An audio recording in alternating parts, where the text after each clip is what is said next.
The question of the week, can Indiana actually do it? Yeah, you bet your rear end they can. You are Locked On College Football with Spencer McLaughlin, your daily podcast on all things college football. Part of the Locked On Podcast Network, your team every day. Welcome, everybody, to another episode of Locked On College Football. I'm your host, Spencer McLaughlin. Thank you so much for making this your first listen or your first view every day. Part of the Locked On Podcast Network, your team every day, and your daily source to stay up to date with this, the greatest sport on planet Earth. Today's episode brought to you by our friends over at FanDuel, where you can get a big return. New customers can place a $5 bet, and you'll get $150 in bonus bets if you win your first $5 bet. Visit FanDuel.com to get started. We'll pick every game in the Big Ten with Roman Tomashoff of Locked On Huskies. I'll go through the biggest keys in the biggest group of 5 games of the week as the playoff push continues in this 12-team era. But first, Jacob Goins, Locked On Hoosiers, Jay Stevens, Locked On Buckeyes. It's the game of the week, fellas. It's the game of the week in college football. A top 5 showdown in Columbus, just as we all predicted before the year. A late season top 5 game, Ohio State's hosting. I'm sure everybody predicted it to be Indiana and not Michigan at this point. Jacob, I want to start with you. Indiana can totally get this done, right? Absolutely. There's no doubt in my mind, and I'm saying this with full confidence, that Indiana can go, we can compete, and we can win. It's got to be close in the fourth quarter. Indiana leading, tied, or maybe down by just a score or less. We can absolutely win this game. And I think with some of the injury problems that have started to pop up there in Columbus, Jay, you and I have been talking kind of off mic a little bit. I mean, it's starting to get a little dicey. Indiana had a good chance before. Now with some injury problems on that offensive line, Indiana may just smell blood in the water here, guys, as they head up to Columbus. Jay Stevens, Locked On Buckeyes. I'm picking Ohio State to win the football game, just to be clear. Smart, man. I'm just not going with Ohio State's going to crush them. They're going to win by 30. Indiana's going to get exposed. Like, no, this is a good Indiana team. And you know what a great equalizer is when one roster's more talented than another? The quarterback position. And I'm pretty sure Indiana's got the quarterback advantage in this game. Woo, that's a big statement there. I do think when it comes to his arm, I do think he might Sue me, Jay. His arm, I've never been sold on Will Howard's arm, and so I will have to give that nod to Curtis Rourke. The one thing I will say about Will Howard is that he has learned from his mistakes this year. We all talk about him with the mistakes he's made in the Oregon game, mistakes against Penn State, mistakes even against other games that you really shouldn't think he would make mistakes in. He's done that. He hasn't let those mistakes really cause him to lose his poise, not stay composed, and really continue just to fall down in that game. And I do think that'll be the thing tomorrow. I do think that when it comes to Will Howard, I'm not going to say he's going to have a perfect game, but I think he's going to do everything Ohio State needs him to do to win the game. Yeah, IU might have the better quarterback, but Will Howard is a good quarterback, and he'll be good enough to win the game tomorrow. I don't know that the quarterback gap is enough for Curtis Rourke to go out and outright win this football game, which is why I think Indiana can absolutely hang around. The way they throw it all over the field. And Jay, let's talk about the center injury here. Seth McLaughlin, no relation, but thank you for honoring me anyway with that distinction. He's out for the season. They were already down one starting offensive lineman. They've done a lot of reshuffling. How big of a problem is that for this Ohio State running game? It's a big problem. However, I think Ohio State is better prepared for this injury than most teams would be, because your now center is a guy who started 12 games a year ago, and he's replacing Seth McLaughlin, who took his job. The left guard starting now is a guy who replaced Donovan Jackson as a starting left guard earlier this year and played pretty well in that spot. So you're not just throwing 2 guys in there that are very inexperienced as guys that have never started before. Both of these guys have starting experience. Both of these guys know what Chip Kelly and Ryan Day need them to do. But I'm looking at Justin Fry, the O-line coach, a guy who I was kind of on the fence for. Didn't say he needs to go, but I was kind of wondering if he would get a better sense of his development of players. We have seen the O-line, even with some injuries, some guys that I didn't think would be this good, they've been pretty good. And I think with the injury, yeah, it's a massive loss. And I think early in the game, you might see some issues running the ball. But I think you'll see second quarter, third quarter, fourth quarter, the O-line really get into a groove and really be able to start to establish a run against the Hoosiers. Jacob. I don't know, though, Jay. I mean, I got Buckeyes fans in my comments saying they're big time worried that you guys don't have a starting center. And moving the left guard doesn't seem like the best option. They seem to be a little worried on the Hoosier side of things. I don't know. Well, Jacob, Jacob, I want to ask you a question on this particular front, because I think when people think of Indiana from afar, they think of Curt Cignetti because he's awesome. Just by any objective measure, he's awesome. They think of Curtis Rourke, the way they throw the football, and the magical start. But I think the most underrated unit is in the trenches in this game, and that's the Indiana offensive line and the way they have protected Curtis Rourke this season and let him take downfield shots consistently. So the Buckeyes offensive line, we'll see how it plays out, but how do you feel about Indiana's offensive line? Because one thing that Oregon was able to do in the lone loss that Ohio State had this season, they protected Dylan Gabriel, and he was able to slice and dice this Ohio State defense, but it's because he wasn't sacked all game. Yeah, I'm glad you bring that up because as much as we're talking about Ohio State having injury problems on the offensive line, Indiana's dealt with it too, right? We lost one of our starters on the offensive line the week of the Michigan game and had to adjust, and we were able to overcome it. Now, that's a really aggressive Michigan defense. They played really well, and they made it a long day for Indiana's offense. But you're absolutely right. The Heisman-like numbers that Rourke is putting up are heavily credited to the offensive line, who have also created tons of holes for Justice Ellison, Tyson Lawton, the 1-2 punch at running back that Indiana's going to use, have used all season long and will continue to use on Saturday tomorrow. And so, yeah, you have to give a ton of credit to them. Now, there's going to be dudes on the Ohio State defensive line that Indiana just has never seen before. And so they've got to be ready for that. They've got to be ready for all the different mismatches, all the different looks that Ohio State's going to draw up and throw at Curtis Rourke, at the offensive line. But I think that's why they're going to try and get the ball out quickly, establish a ground game, and get it to the playmakers and let them try to beat the Buckeyes on the road. Jay, how does Ohio State try and counter that with that great defensive front, JT Tuimoloau out, Jack Sawyer, all the guys? I mean, is it enough to slow down this Indiana passing attack, and what adjustments do they need to make from the Oregon game from earlier? So I think that if you just look at those four guys or the guys up front, the four defensive linemen for Ohio State, and just try to use them to get pressure, it's like what we saw against Oregon, Spencer. You can't do that. That's not a good formula to get pressure on any quarterback with these four guys together. You're going to have to figure out some way to get some type of simulated pressure or blitzing an extra guy or two extra guys to try to get Curtis Rourke off his spot. Any quarterback that gets pressure up the middle, they hate it. I don't want a guy in my face right now as I'm speaking to you guys on the show. But if somebody was in my face speaking, it might mess up my thought process and the delivery that I have here on the show. Same thing goes with Curtis Rourke or any quarterback. Pressure up the middle, they hate it. And so I do think Ohio State's going to do certain things with bringing in Cody Simon, bringing in Sonny Styles, having six guys rush the quarterback, getting some guys around the edge. But also I do think we might find an area where Ohio State goes back to something that they used to do a lot is get pressure up the middle consistently, not just at their linebackers, but looping guys, but also trying to loop guys back around to the middle. So I do think that Ohio State's going to do a lot of things to get pressure up the middle on Curtis Rourke, that if you get that pressure, if he moves around a little bit, that's going to be where Tuimoloau comes around and smacks him, because I think that's what needs to happen. Pressure up the middle is going to help Burt and Igbinosu, who have been struggling lately, defend the guys on the outside. Jacob, biggest key for Indiana in your score prediction? Ooh, there's so many of them. I think it's just get on the board early. Don't let the crowd into it. This will be the biggest crowd we play in front of all season long, home or away. I mean, and we know how good the shoe can be. We know how crazy Ohio State fans get. Get on the board early. You cannot turn the football over. It sounds so basic, guys, but it really is the key. I mean, that's why Indiana's 10-0. We don't turn the football over. Rourke doesn't throw interceptions. We don't fumble it all that much. Special teams have been a lock this year for Indiana. So keep the football in your hands, get on the board early, and keep it close. And if it's going into the fourth quarter and the Hoosiers are hanging around, watch out. We've got a chance on Saturday. There was no score prediction in there, Jacob. Oh, okay. Indiana by 1 million. Ooh, that's a big number. That's a big number. Jay, what do you think?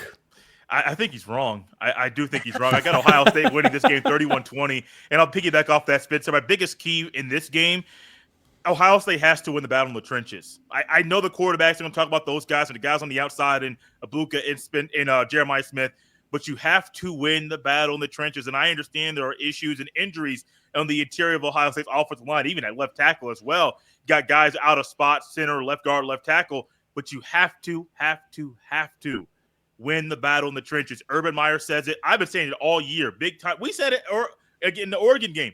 You win that game. Whoever wins the battle in the trenches is going to win that game. And I firmly believe the team that wins the battle in the trenches tomorrow is going to win the game. And I'm telling you, Ohio State has the guys to do it. Ohio State wins 31-20, and Buckeye fans are happy.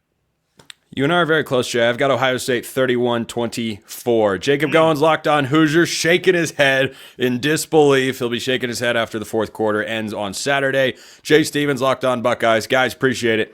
Really enjoyed it. Thank you. How's the rest of the Big Ten playing out? Every single game, we're picking it right here. Coming up next.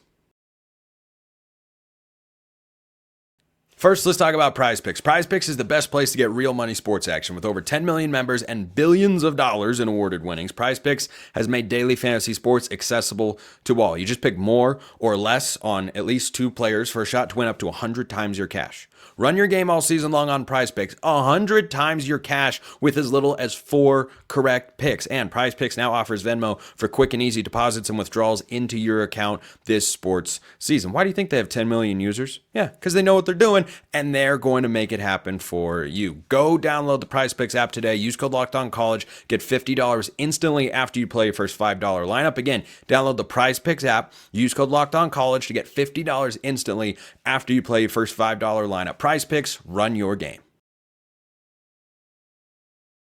Can Minnesota do it? Can Minnesota put Penn State fans on the edges of their seats with an upset this week? Let's talk about it. Roman Tomashoff, Locked On Huskies, joining me here. Our teams don't play this week, so I figure it's as good a time as any to bring them back to pick every game in the Big Ten. I can't get behind Minnesota in this spot, Roman. I really can't, for 2 reasons. Number one, it's a science, not an art. Penn State against everyone not named Michigan and Ohio State is not just good, they tend to win big. And number 2, Darius Taylor's a running back that I really like. He's a darn good football player. They haven't been able to get him going in the last few weeks. That's part of the reason I think they lost to Rutgers. He had just 28 yards on the ground. I don't think they're going to suddenly find their offense against Penn State here, even at home. Nittany Lions favored by 11.5. I think they cover it 28-10. Spencer, I'm with you there where, I mean, it's an experience I unfortunately had to watch with my team a couple weeks ago, going to Penn State in the whiteout with a very good running back at Washington and Jonah Coleman. This Penn State run defense is really good. That defense as a whole, man, watching Abdul Carter do his thing whenever Washington tried to drop back and pass was unbelievable. I really like Penn State in this game. I think that their offense is finding, a groove at the right time. We'll see if they can just keep it rolling, find a way, because they're right there right now in college football playoff rankings. I think that this is an inspired team playing some really good football right now, and they need to send a message this week. They are good. I don't think they are great and worthy of being a top 5 team in the country, but hey, they deserve to be there based on the games they have played so far. I want your thoughts on the game of the week. We were talking about this earlier on today's show. I've got Ohio State winning 31-24. I think that's a Buckeye win, a Hoosiers cover. I think an Ohio State cover is more likely than an Indiana outright win because I think this Ohio State team is really, really good. They're at home as well. How do you see the game of the week playing out?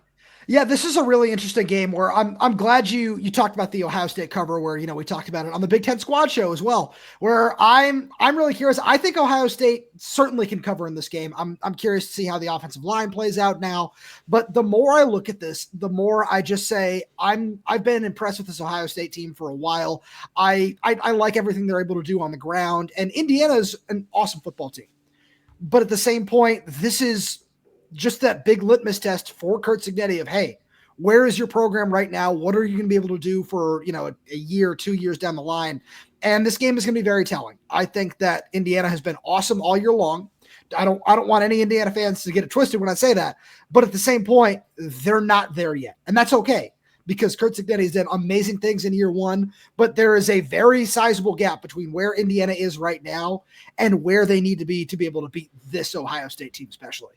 Indiana fans, if they don't win this football game, can rest assured knowing 2 things. They should be in the college football playoff, and you've got your guy as a head coach, and he is locked up for the future and will not be, in all likelihood, entertaining other offers. How about the team Ohio State plays next week? They host Northwestern, favored by 10.5. That's Michigan. Of course, I think this is Michigan's, well, obviously, this is Michigan's last chance to get bowl eligible. They're not beating Ohio State next week. It's in Columbus. They're not going to win that football game. No. But I think they're going to win this one, and frankly, I think the Michigan passing attack has been significantly better in the second half of the season, Roman. Davis Warren is not the answer at quarterback next season, but at the very least, it could give Michigan maybe somewhat of a puncher's chance against Ohio State. I doubt it, but I think the defense is pretty much what we expected it to be. Northwestern, they're not great. I'll take Michigan 28-3. Ooh, I like where you're going with that. Where Spencer, hold on. First thing I got to say here is you can say significantly better. That still doesn't make it good. Let's be honest about that. You're right. Davis Warren, not the answer, but same point. Yeah, I think that Michigan, the defense, I've been really impressed. Obviously, everything they're able to do up front with Mason Graham, Kenneth Grant, Josiah Stewart. That's a fantastic defensive line. That's like three first-round caliber guys on the defensive line. 100%. If all those guys go in the top 20 at some point in time, wouldn't shock me. No, not at all. But at the same point, their offense needs so much more. They need so much help there. I'm curious to see how this Bryce Underwood thing plays out moving forward. I know that's not what we're talking about right now, but it's something that I've got on the front of my mind. Love to see how that one's going to play out moving forward. But no, there's no way they wouldn't. That they lose this game. Northwestern, the offense, the defense, it's fine.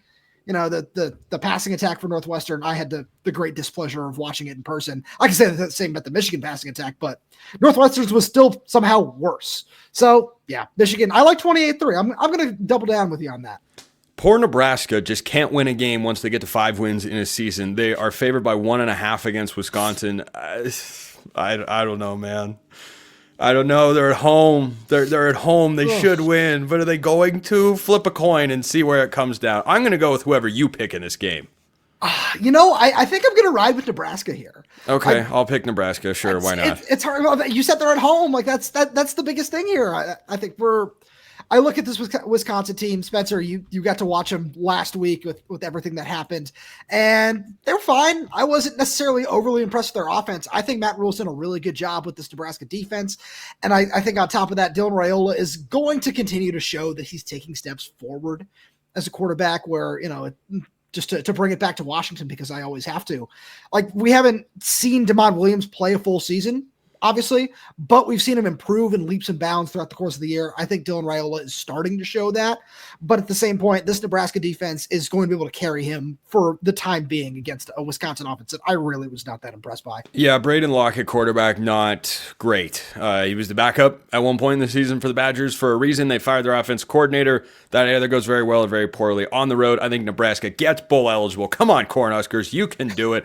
How about a classic Big Ten showdown here? The battle for Los Angeles, USC, UCLA. It's at the Rose Bowl for whatever. It's happening. Yeah, it's a game. It is definitely one of the football games in the Big Ten conference schedule this week, Roman. I like USC. I don't know if they cover 4.5. Like, UCLA is playing sneaky well, and I know USC got it done against Nebraska last week. I think that was an easy. Nebraska's covering 8.5.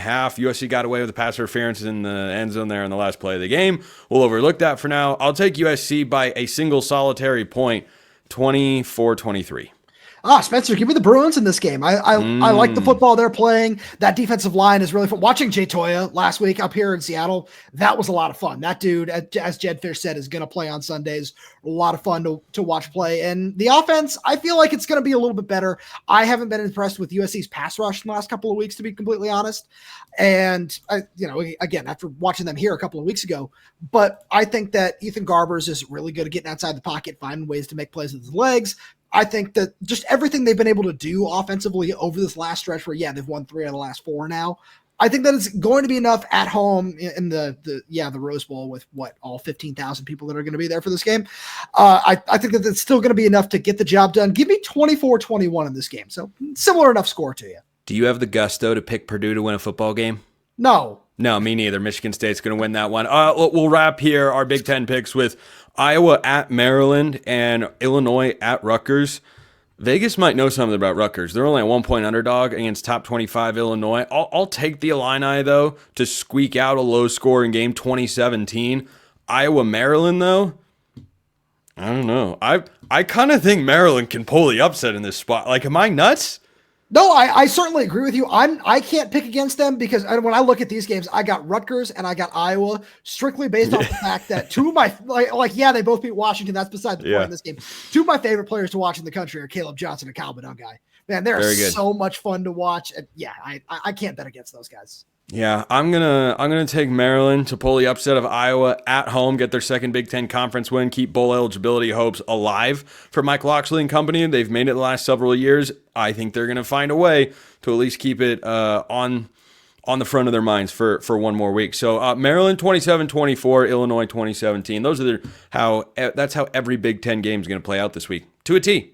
There will be no mistakes, no errors, nothing. Roman Tomashoff, Locked On Huskies. Roman, appreciate it as always. Spencer, as always, thanks for having me. Let's check in on the group of 5 because, boy, there are some big games. Notre Dame, Army. How does the upset happen to cause more chaos in college football? That's coming up next.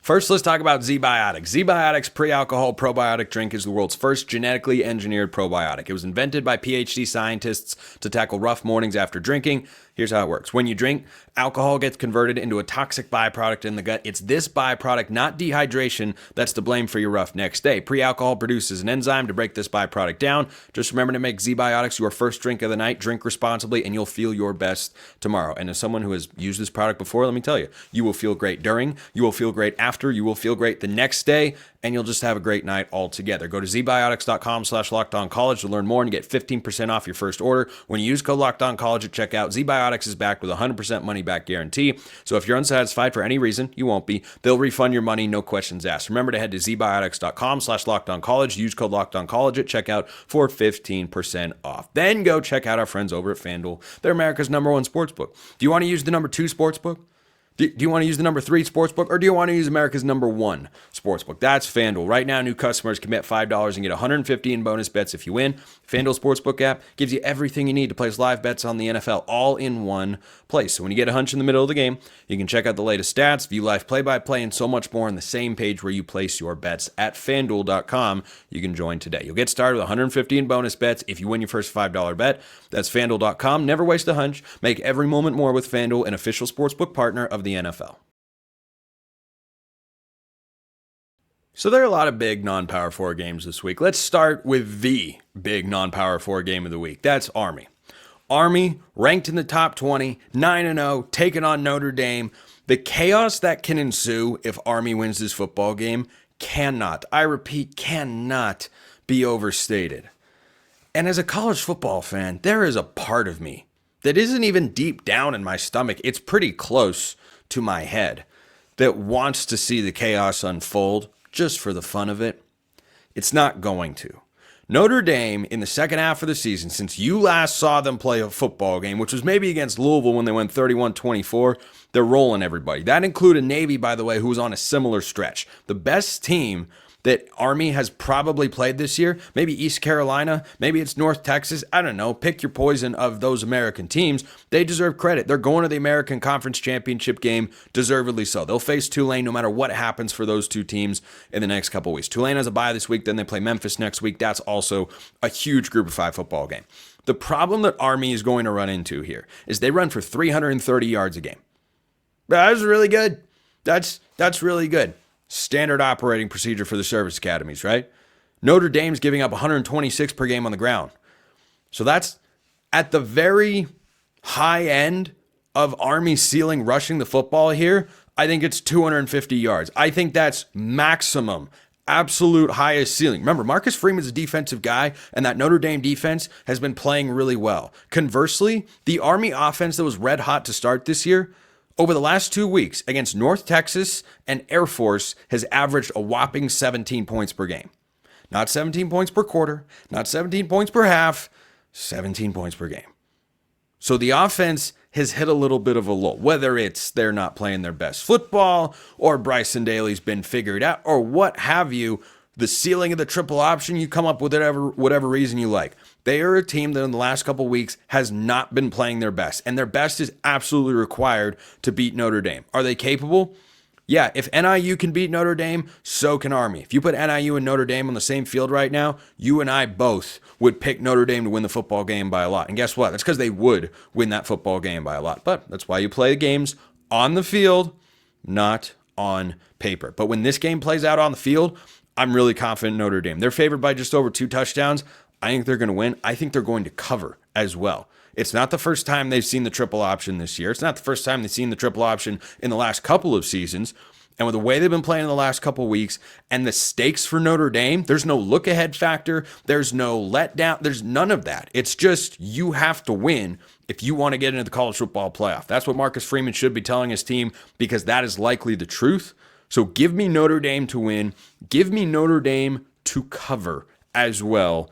Irish win it 31-10 over Army. Next game in the group of 5, as always, can be brought up, Boise State. So Boise State this week, they don't have a tough game, right? They're at Wyoming. They're a 23-point favorite, right? It's been a rough year in Laramie. It has not been good. Let me ask you a question for those of you that don't watch as much high-end group of 5 football as you should. Have you ever seen or heard or felt what the Wyoming crowd is like when they've got a big opponent and it's popping? I'll admit, I don't have the slightest idea of what it's going to be like in Laramie on Saturday. I don't know if they're going to show up for a 2-win football team just because they have the chance to upset Boise State, who is ranked, wait for it, number 12 in the entire country. I'm just telling you, if they do, that's something the Broncos are going to have to deal with. But the talent mismatch in this game, it's too severe. It does not matter whether the crowd is there or not. I hope they are. I hope they make it as exciting as they can. Wyoming has the potential to be a good program in the Mountain West, especially in the aligned Mountain West going forward and such. I don't think they've got enough. I really do. And look, bigger favorites, Northern Illinois over Notre Dame comes to mind, have won outright this year, but I don't even think Wyoming's covering. That offense for Boise State is a lot more balanced than anybody wants to give it credit for. I'm taking the Broncos in this spot. I think they go into Laramie. I think they win big, 38-14 over the Cowboys. How about the game that UNLV is watching? UNLV is watching tight. Tim Skipper, head coach for Fresno State, it hasn't been a perfect year. It hasn't been terrible per se. This win could go a long way to helping Tim Skipper save his job, because do you know who Fresno State has next week? They go on the road last week of the regular season to play UCLA out of the Big Ten, who's playing much better football than the start of the year. Before the season, I would have said, I'll take Fresno State over UCLA. They still could win the game, but they're fighting for bowl eligibility here. They're favored against unbeaten Colorado State. Not unbeaten overall, unbeaten in Mountain West play. Fowler Nicolosi has had a pretty nice season, as you would expect for a returning quarterback. The Rams are in position to control their own destiny to get to the Mountain West Championship game. And UNLV's barking this week. I mean, UNLV's got a tough game on Friday night. They're at San Jose State, favored by 7.5. I'll take UNLV 31-21 in that particular game.